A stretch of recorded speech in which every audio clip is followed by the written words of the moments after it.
Terus, terus.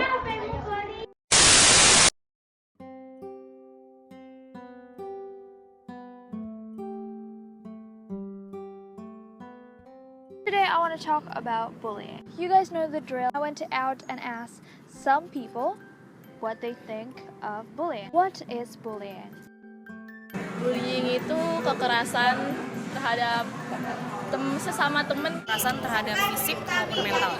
Biasanya kan kalau kakak kelas sama adik kelas, misalnya kakak kelasnya lebih sering kayak misalnya junior baru masuk, ya semacam ditatar. Marah tapi belakangnya tanpa mau ngomong secara langsung, itu tuh salahnya di mana? Kekerasan nama yang junior. Bullying itu adalah suatu tindak kejahatan yang sering terjadi di Kawasan remaja. Iya, di kawasan remaja sama sekolah-sekolah gitu. Banyak sih kayak perkataan sama Hinaan, cacian, pukulan.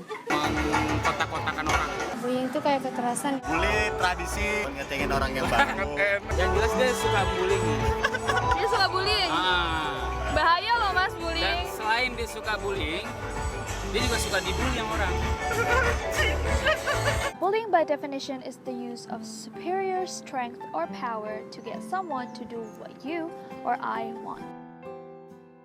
Minoritas kan mayoritas lah. Ya karena belum pada menyadari bahwa bullying itu padahal nggak boleh dilakukan. Karena ada kesempatan di sekolah maupun di kampus, jadilah bullying itu. Bullying itu terjadi karena ada kesempatan. Saya juga pengen nyoba-nyoba, kan belum pernah ngerasain ngebullying orang apa gimana. Kan jadi rasa pengen tahu. Iya. Di Indonesia juga sih ya. Ada tradisi kayaknya. Biasa lah anak remaja kan gitu-gitu suka main kata-kataan. Jadi ini ada bullying. Mungkin dari kurang pengawasan dari orang tua, terus juga nggak bisa kontrol diri. Sekarang kan anak-anak muda sekarang emosinya sangat tinggi. There are three signs of bullying. If the situation is 1, aggressive and negative, 2, repetitive, 3, they are imbalanced in 2 different sides.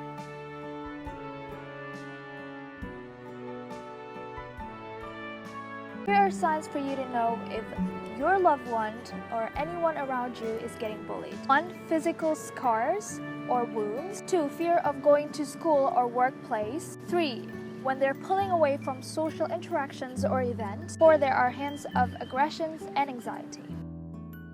The truth is, there will always be people in your lives gonna try to bring you down, no matter what. If they hurt you physically, go out and seek your power. Tell someone about it, but there will always be people who's gonna tell you that you're not good enough, that you're not pretty enough, that you're not tall enough, you're not strong enough, you're not skinny enough, but know that you're not alone. We've all been there. Hai, gue Leon. Gue juga pengen cerita kalau sebenarnya dulu gue juga pernah dibully karena faktor fisik sih. Karena gue dulu kurus banget, look at my hand. Kurus banget dan mata gue gede, jadi bahan olokan. Aku juga dulu dibully karena 1, muka gak garang, 2, kurus kering, 3, gak keren blas. Tapi dari situ gue kayak ngerasa gimana caranya biar masa-masa itu berlalu. Itu caranya dengan mengasah skill lo. Jadi kalau misalnya kalian punya passion atau skill yang wow, share ke yang lain dan tunjukin kalau lo bisa. Mungkin orang-orang yang dibully itu kebanyakan dari kaum nerd. Tapi yo jangan salah. Sekarang apakah jika kita ini nerd terus kita dibully terus-terusan gitu? No. Terus jika kalian dibully, apa yang mesti dilakuin? Berdoa kepada Tuhan agar tidak dibully lagi? No. Tetapi kalian harus berdiri dan menghadapi itu semuanya. Orang yang suka membuli itu biasanya mencari orang yang lelet, diem aja, culun, pemalu. Jadi kalian kudu stop jadi orang lelet. Tegaslah, jangan memberi mereka alasan untuk membuli kamu. Nggak usah peduliin kalau misalnya ada orang yang lebih cantik atau orang yang lebih ganteng dari lo, karena semua itu bakal kalah sama skill. Skill is everything. Skill is unlimited.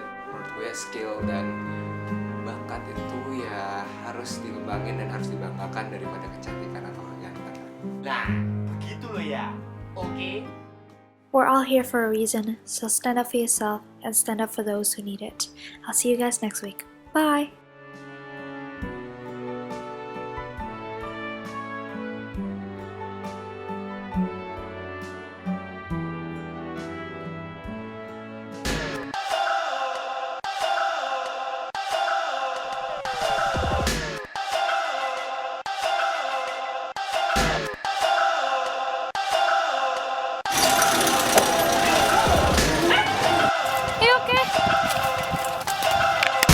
terjadi lagi. Ya kita jadi sarana atau fasilitator supaya mereka tidak